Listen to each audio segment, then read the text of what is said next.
Hello बेटा, seventh science non coaching class में हम रीड कर रहे हैं बेटा 10th चैप्टर।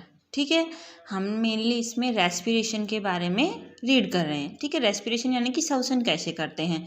टू टाइप से हमने उसको डिस्कस किया, इनहेलेशन एंड एक्सहेलेशन। इनहेलेशन में हम ऐसी एयर इनटेक करते हैं जिसमें किसकी प्रेजेंट होती है बेटा, ऑक्सीजन की प्रेजेंस होती है। ठीक है, उसके बाद जब हम एक्सहेलेशन करते हैं तो ऐसी एयर हम बाहर निकालते हैं जो किस में रिच होती है बेटा, कार्बन डाइऑक्साइड में रिच होती है। उसके बाद आता है टाइप्स ऑफ रेस्पिरेशन। तो हमने 2 टाइप पढ़े, aerobic respiration and anaerobic respiration.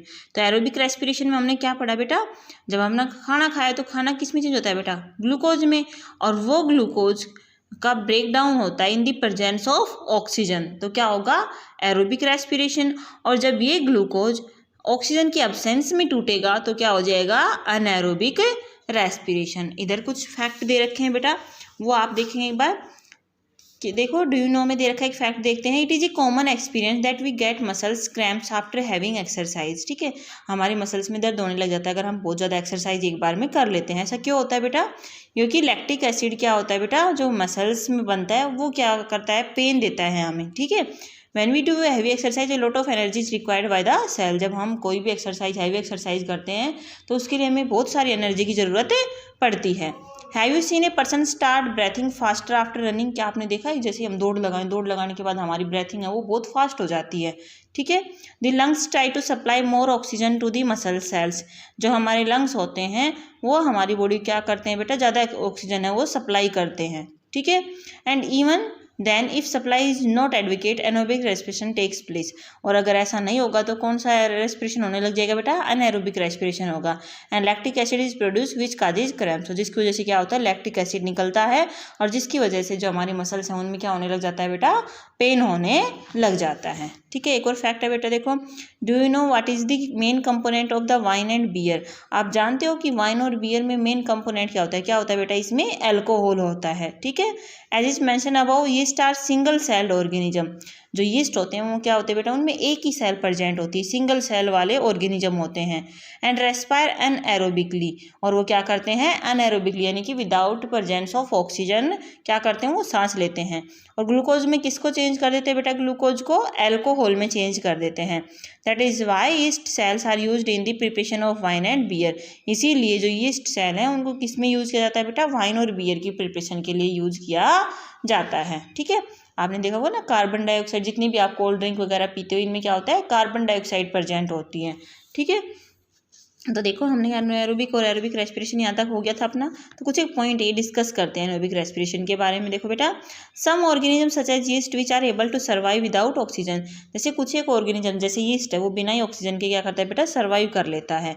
तो उसमें ग्लूकोज होता है, उसको क्या करता है बेटा, वो तोड़ देता है। किस तरह तोड़ता है वो, without the use of oxygen, यानी कि वो ऑक्सीजन का यूज नहीं करता, यानी कि ऑक्सीजन वहाँ पे अब्सेंट होती है। और किस में टूट जाता है ग्लूकोज, एल्कोहल और कार्बन डाइऑक्साइड में टूट जाता है, और एनर्जी भी वहाँ पे रिलीज होती है। तो देखो यहाँ पे अपने पास हो गई ग्लूकोज, यीस्ट सेल है, किसकी एब्सेंस में टूट रहा है बेटा, ये ऑक्सीजन के एब्सेंस में किस में टूटेगा, alcohol, carbon dioxide and energy में ये टूट जाएगा। सेकेंड आता है और muscle cells can also respire in the absence of oxygen. तो जो हमारी मसल सेल्स होती हैं, जो मसल्स होती हैं वो क्या करती हैं, बिना ही ऑक्सीजन के क्या कर लेती हैं बेटा, रेस्पायर करती हैं फॉर ए शॉर्ट टाइम, लेकिन बिल्कुल थोड़े टाइम के लिए। When there is no proper supply of oxygen to them. जब क्या होता है बेटा, उनको प्रॉपर सप्लाई नहीं होती ऑक्सीजन की। ठीक है, in this anaerobic respiration glucose is broken down into lactic acid. और इसी टाइम पे जो ग्लूकोज है वो किस में चेंज होता है, लैक्टिक एसिड में चेंज होता है। यानी कि कहने का मतलब क्या है, जैसे बेटा जब हमने बहुत सारी एक्सरसाइज किया, फिर हमने दौड़ लगाई है, उसके बाद हमें क्या होता है, हमारे जो बॉडी है, उस जो सेल्स हैं उनको बहुत सारी ऑक्सीजन की जरूरत पड़ती है।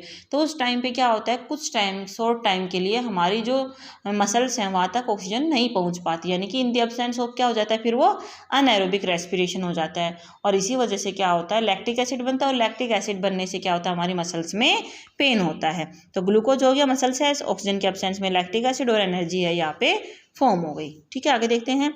When we do a heavy exercise such as cycling, running, continue walking, muscles work a lot and require energy in large amount.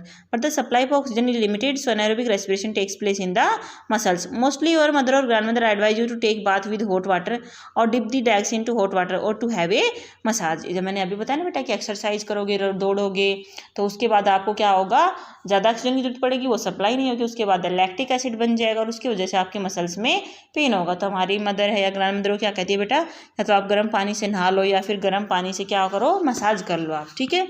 Gate A relief after doing so, और ऐसा करने के बाद आपको क्या मिलता है, रिलीफ भी मिलता है। बिकॉज मसाज और hot water improve the blood circulation, इसकी वजह से क्या होता है, ब्लड सर्कुलेशन होता है वो फास्टर हो जाता है, अच्छा होता है। And supply of oxygen to that part and break down of lactic acid into carbon dioxide and water takes place and we get relief. तो इस वजह से क्या होता है बेटा, जो ऑक्सीजन होता है वो क्या होता है, जो सप्लाई होती है ऑक्सीजन की, जिस पार्ट तक जाना होता है जहाँ पे लैक्टिक एसिड होता है वहाँ पे उसको ब्रेक डाउन करता है ऑक्सीजन जाते ही, और फिर जो कार्बन डाइऑक्साइड है उसके लैक्टिक एसिड और कार्बन डाइऑक्साइड की रिएक्शन से क्या फॉर्म हो जाता है बेटा, वाटर फॉर्म हो जाता है, जिस वजह से हमें क्या मिलता है, रिलीफ मिलता है। ठीक है बेटा, तो आपको ये चैप्टर रीड करना है, इससे पीछे वाला, और इसके बेसिस पे क्वेश्चन है, इनको आपने रफ नोटबुक में सोल्व करना है। ठीक है बेटा, इससे आगे का रेस्पिरेशन इन ह्यूमन बीइंग ये हम कल की क्लास में रीड करेंगे।